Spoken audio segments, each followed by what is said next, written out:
हर हर महादेव साथियों, आप देख रहे हैं मेरा यूट्यूब चैनल श्रीजी भक्ति भावना, जिसमें आपको पूजा पाठ से संबंधित जानकारी मिलती है। और अगर आप चाहते हैं कि मैं ऐसी ही वीडियो आप सबके लिए बनाती रहूं, तो आप मेरे चैनल को सब्सक्राइब करें, वीडियो को लाइक करें और कमेंट में हर हर महादेव लिखें। आज की विशेष चर्चा सोमवार व्रत कथा और पूजा पर है। सबसे पहले मैं आपको सोमवार की कथा और महिमा सुनाती हूँ। एक नगर में एक सेठ रहता था। उसे धन ऐश्वर्य की कोई कमी नहीं थी, फिर भी वह बहुत दुखी रहता था क्योंकि उसका कोई संतान नहीं था। संतान प्राप्ति के लिए वह प्रत्येक सोमवार को व्रत रखता था और पूरी श्रद्धा के साथ शिव मंदिर में जाकर भगवान गौरी शंकर की पूजा करता था। उसके भक्ति भाव को देखकर माता पार्वती बहुत प्रसन्न हुई और एक दिन अच्छा अवसर देखकर उन्होंने महादेव से विनती की, हे स्वामी, यह सेठ आपका परम भक्त है, नियमित रूप से आपका व्रत रखता है, फिर भी पुत्र के अभाव से पीड़ित है। हे प्रभु, आप सेठ की मनोकामना पूरी करें। पार्वती की ये इच्छा सुनकर महादेव ने कहा, पार्वती, यह संसार कर्म भूमि है, इसमें जो जैसा करता है उसे वैसा ही फल मिलता है। इस साहूकार के भाग्य में पुत्र सुख नहीं है। शंकर जी के इनकार से पार्वती जी निराश नहीं हुई। उन्होंने शंकर जी से तब आग्रह करना जारी रखा जब तक कि वह उस साहूकार को संतान सुख देने को तैयार नहीं हो गए। फिर महादेव ने हार मानते हुए माता पार्वती से कहा, तुम्हारी इच्छा है इसलिए मैं साहूकार को एक पुत्र प्रदान करता हूँ, लेकिन उसकी आयु केवल 12 वर्ष होगी। संयोग से नगर सेठ गौरी शंकर संवाद सुन रहा था। समय आने पर सेठ को सर्व सुख संपन्न पुत्र रत्न की प्राप्ति हुई। सब और खुशियां मनाई गईं, सेठ को बधाइयां दी गईं, लेकिन सेठ उदास था क्योंकि वह जानता था कि यह पुत्र केवल 12 वर्ष तक ही मेरे साथ रहेगा, उसके बाद काल इसे मुझसे छीन लेगा।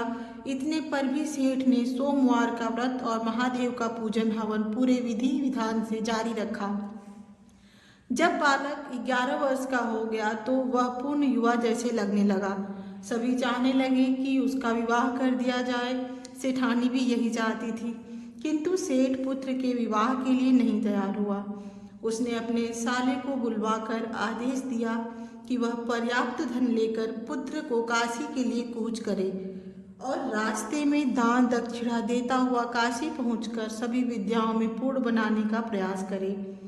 सेठ ने जैसा कहा था वैसा करते हुए मामा भांजा काशी की ओर बढ़ रहे थे कि एक नगर में उनका पड़ाव पड़ा। उस दिन उस नगर के राजा की कन्या का विवाह था। बारात दरवाजे पर आ चुकी थी, किंतु वर पक्ष वाले भयभीत थे क्योंकि उनकी वर एक आंख से काना था। उन्हें एक सुंदर युवक की आवश्यकता थी। गुप्तचरों से राजा को जब सेठ के पुत्र के रूप गुण की चर्चा का पता लगा तो उन्होंने विवाह के पूरा होने तक लड़का यदि दुल्हा बना रहेगा तो वे उन्हें धन देंगे और उनका एहसान मानेंगे। सेठ का लड़का इस बात के लिए राजी हो गया। शादी संपन्न हो गई। सेठ का पुत्र विदा होने लगा तो उसने राजा की पुत्री की चुनरी पर सारी बात लिख दी कि तुम्हारी शादी मुझसे हुई है और मैं सेठ पुत्र हूँ और विद्या अध्ययन के लिए काशी जा रहा हूँ। राजा का लड़का तो काना है। राजा की लड़की ने सब पढ़ा, उसने काने लड़के के साथ जाने से मना कर दिया। राजा की बारात खाली हाथ लौट गई। उधर सेठ का पुत्र पूरी श्रद्धा से विद्या अध्ययन में जुट गया। जिस दिन लड़का 12 वर्ष का हो गया, पूजा पाठ के दौरान उसकी तबीयत बहुत खराब हो गई। वह कमरे में आ गया। थोड़ी देर बाद उसके मामा उसे बुलाने आए तो उसे मरा हुआ देखे। उन्हें बहुत दुख हुआ। वह रोने लगा। उसकी दर्द भरी आवाज़ सुनकर महादेव का हृदय करुणा से भर गया। पार्वती जी ने आग्रह किया कि सेठ के बालक को पुनः जीवित कर दीजिए। पार्वती की बात मानकर महादेव ने बालक को पुनः जीवित किया। मामा भांजा दोनों अपने नगर के लिए रवाना हो गए। रास्ते में राजा ने सेठ के लड़के को पहचान लिया और आदर के साथ अपनी बेटी को सेठ के लड़के के साथ विदा कर दिया। जब सेठ का लड़का अपनी पत्नी के साथ नगर पहुंचा तो पिता को यकीन नहीं हुआ। उसने शंकर जी का धन्यवाद किया और पुनः उनकी श्रद्धा भक्ति में लग गया। ये थी भगवान शिव के सोमवार व्रत कथा की महिमा। सोमवार की पूजा विधि। सुबह जल्दी उठकर स्नान करें और हल्के रंग का वस्त्र धारण करें। हाथ में जल, अक्षत और पुष्प रखकर भगवान शिव का ध्यान करें और व्रत का संकल्प करें और आपकी जो मनोकामना हो उसे भगवान शिव को बताएं, उसे पूरा करने की विनती करें। घर के पूजा स्थान को गंगा जल से पवित्र करें, चौकी पर सफ़ेद कपड़ा बिछाएं और शिव परिवार की फोटो स्थापित करें। सबसे पहले गणेश जी का अभिषेक करें, फिर माता पार्वती, फिर कार्तिकेय, फिर नंदी, अंत में शिवलिंग पर शुद्ध जल चढ़ाएं। इसके बाद पंचामृत से अभिषेक करें, फिर शुद्ध जल से स्नान कराएं।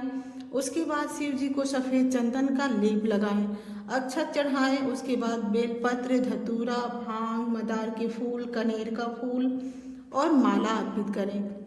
समी पत्र चढ़ाएं, मन्नत मान के 11 मूंग चढ़ाएं, लौंग चढ़ाएं, काली तिल और भस्म अवश्य चढ़ाएं। माता पार्वती को श्रृंगार का सामान अर्पित करें, धूप दीप प्रज्वलित करें, ओम नमः शिवाय मंत्र का जाप करें, शिव चालीसा का पाठ करें, मीठा व फल भगवान शिव को अर्पित करें और अंत में आरती करें। प्रसाद के 3 हिस्सा करें, एक स्वयं खाएं, एक दान करें और एक मंदिर में चढ़ाएं। इस तरह से सोमवार व्रत को पूरा करें। भगवान शिव आपकी सारी मनोकामनाएं पूरी करें और अपनी कृपा हमेशा बनाए रखें। उम्मीद करती हूँ पूजा की आसान विधि आपको अच्छी लगी होगी। कमेंट में हर हर महादेव जरूर लिखें। राधे राधे।